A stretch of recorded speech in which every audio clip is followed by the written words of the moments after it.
আপনার পুকুর পাড় কি প্রতিনিয়ত ভেঙে যাচ্ছে, কোনোভাবেই পানি আটকাতে পারছেন না? আজকের এই ভিডিওটা আপনার জন্য।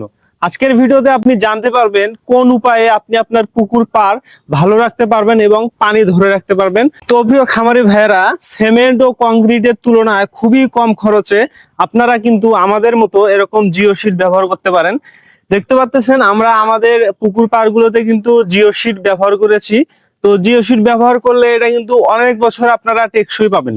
আর এটা ভালোভাবে যদি আপনারা লাগান তাহলে এখানে কিন্তু কোনো প্রকার ভাঙন হবে না। অনেকাংশেই দেখা যায় ভারী বর্ষার সময় যখন ঘন ঘন বৃষ্টিপাত হয় বা যখন একটা পানির অন্যরকম একটা স্রোত তৈরি হয়, তখন কিন্তু পুকুর পাড় গুলো ভেঙে যায়।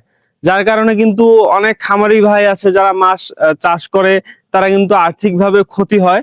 তো আপনারা যদি কিছু টাকা ব্যয় করেন, আপনারা যদি অবহেলা না করে কিছু টাকা ব্যয় করেন, তাহলে কিন্তু আপনারা এখানে জিও শিট ব্যবহার করে আপনার যে পুকুর পাড় গুলো আছে এটা কিন্তু শক্তপোক্ত ভাবে আপনারা বাঁধতে পারেন। তাহলে আপনার যে ক্ষতির পরিমাণ এটা কিন্তু একদমই কমে যাবে।